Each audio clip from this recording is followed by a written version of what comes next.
Jésus disait à ses disciples, comme cela s'est passé dans les jours de Noé, ainsi en sera-t-il dans les jours du Fils de l'homme. On mangeait, on buvait, on prenait femme, on prenait mari, jusqu'au jour où Noé entra dans l'arche et où survint le déluge, qui les fit tous périr. Il en était de même dans les jours de Lot. On mangeait, on buvait, on achetait, on vendait, on plantait, on bâtissait. Mais le jour où Lot sortit de Sodome, du ciel tomba une pluie de feu et de soufre qui les fit tous périr. Cela se passera de la même manière le jour où le Fils de l'homme se révélera. En ce jour-là, celui qui sera sur sa terrasse, et aura ses frères dans sa maison, qui ne descendent pas pour les emporter.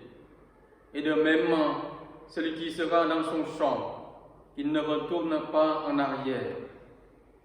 Rappelez-vous la femme de Lot, qui cherchera à conserver sa vie, la perdra, et qui la perdra, la sauvegardera. Je vous le dis, cette nuit-là, deux personnes seront dans le même lit, l'une ne sera prise, l'autre laissée. Prenant alors la parole, les disciples lui demandèrent, « Où donc, Seigneur ?»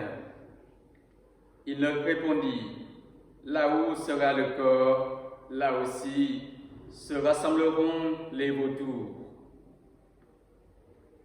Acclamons la parole de Dieu. Louange à toi, Seigneur Jésus.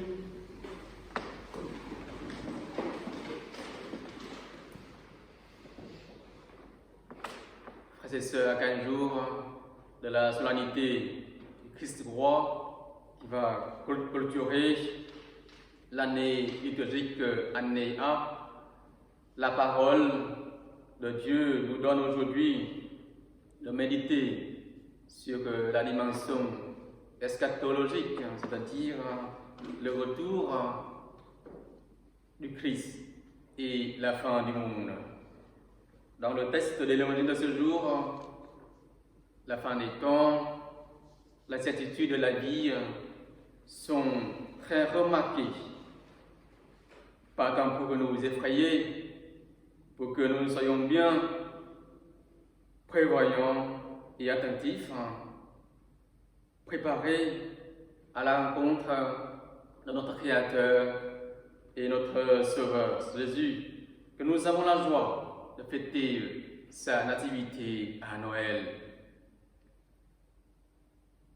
La dimension sacrificielle présente dans l'Évangile se manifeste chez Seigneur et Sauveur, nous en libérant son exemple au point de vue à être toujours préparés pour chercher et accomplir la volonté de Dieu. La vigilance constante et la préparation sereine sont le cachet du disciple vivant que nous sommes. Nous ne pouvons pas nous ressembler aux gens qui mangeaient, buvaient, achetaient, vendaient, plantaient, construisaient. Nous, en tant que chrétiens, disciples du Christ, nous devons être préparés et vigilants par l'écoute de la parole de Dieu, par la prière et surtout par le service de charité auprès de nos frères et sœurs. Frères et sœurs, le sécularisme s'est enraciné, comme vous le savez, profondément dans notre société. L'assaut de l'innovation, de la disponibilité rapide des choses et des services personnels nous font sentir autosuffisants et nous enlèvent la présence de Dieu. Seulement, quand une tragédie nous frappe, comme les défis actuels, nous nous éveillons de notre sommeil pour voir Dieu au milieu de notre vallée de larmes. Même si nous devrions être reconnaissants de ces moments tragiques, parce qu'ils servent sûrement pour fortifier notre foi. Dans les temps récents, les attaques des chrétiens en France et dans diverses parties du monde ont secoué vraiment notre foi. Mais le pape François a dit, cependant, on donne de l'espoir aux chrétiens parce que dans une dernière instance, Jésus fait une promesse qui est garantie de victoire. Celui qui perdra sa vie la conservera. Oui, celle-ci est une vérité dont nous pouvons confier.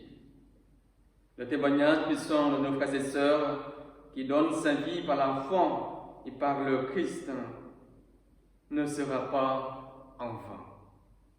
Ainsi, nous luttons pour avancer, jour après jour, dans le voyage de notre vie, dans l'espérance sincère de trouver notre Dieu, le jour dans lequel le Fils de l'homme se manifeste. Puissions-nous garder, frères et sœurs, l'espérance dans le Seigneur et avancer avec fidélité et joie, tout en continuant à vivre intensément le moment présent et à annoncer la bonne nouvelle à temps et à contre temps.